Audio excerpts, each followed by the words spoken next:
Dampak cuaca buruk di Sukabumi juga mengakibatkan sebuah jembatan penghubung jalan nasional patah dan tidak bisa dilalui kendaraan. Jembatan Bojongkopo yang berada di atas Sungai Cidadap patah akibat terseret arus sungai yang besar. Akibat patahnya jembatan, sejumlah wilayah terisolasi. TNI dan relawan SAR gabungan membantu warga menyeberang menggunakan seutas tali. Jembatan yang patah ini merupakan satu-satunya akses jalan yang bisa dilalui masyarakat sekitar sehingga warga tak punya cara lain selain melewatinya meski berbahaya.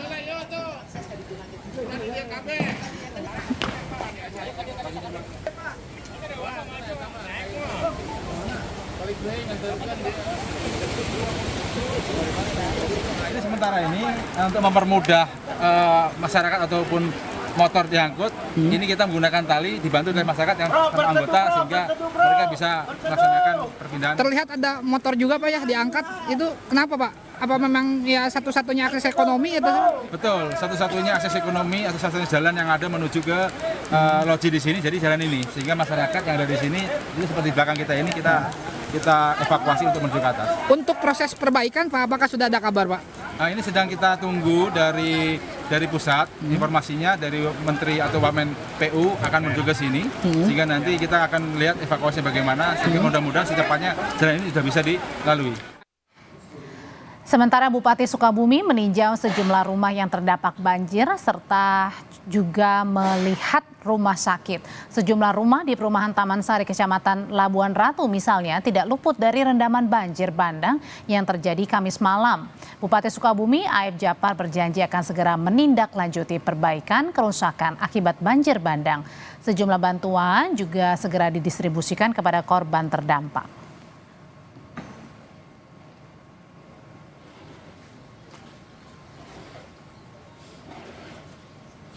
Di rumah sakit Labuan Ratu, jebol, dari tanggul masuk airnya ke tempat rawat nginap gitu ya. Di rumah sakit yang sekarang di perumahan Taman Sari juga masih banyak batuan yang timbul dari atas ya turun ke bawah sehingga banyak juga rumah-rumah yang jebol termasuk kendaraan roda 4 dan roda 2. Nanti akan dimusyawarahkan untuk penanggulangan seperti ini. Dan ini ada di atas itu ada seperti bekas galian-galian batu yang perlu disikapi nanti ke depannya. Kita bergabung dengan jurnalis Kompas TV Insan Maulana yang berada di lokasi terdampak banjir Sukabumi. Insan, kalau sekarang bagaimana penanganan banjir di Sukabumi? Bagaimana juga dengan korban yang hilang? Sudah ditemukankah? Ya, terima kasih Audrey dan juga saudara. Memang dampak banjir yang memang sebelumnya terjadi pada malam kemarin, saat ini kondisinya sudah surut, Audrey. Dan memang warga saat ini berfokus pada pembersihan rumah yang di mana rumah mereka itu terdapat banyak material longsor karena luapan banjir, dan selain rumah juga pertokoan warga, tempat usaha warga yang terpantau pada saat ini sedang dibersihkan oleh warga secara mandiri. Dan memang banjir sudah surut dan tadi siang memang masih turun hujan dan saat ini sudah tidak turun hujan, sementara jalan raya nasional yang ada di Pelabuhan Ratu yaitu Jalan Raya Canghegar masih terendam banjir sedikit, namun memang hanya sebagian jalur jalan, dan sebagian jalur jalan lagi bisa dilalui oleh kendaraan, dan namun memang agak sedikit licin karena memang masih terdapat material lumpur. Dan sementara itu tim SAR gabungan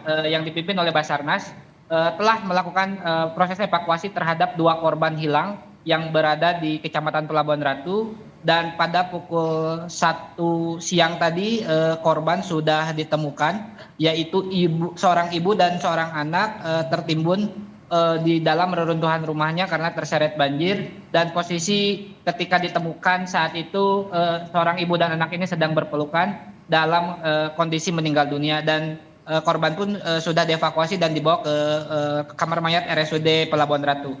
Dan hingga saat ini ada 5 orang lagi yang dinyatakan hilang dan belum ditemukan di 2 kecamatan, yaitu di Kecamatan Lengkong ada 3 orang dan di Kecamatan Simpenan ada 2 orang. Dan kelima orang ini bukan terseret banjir melainkan informasinya tertimbun longsor.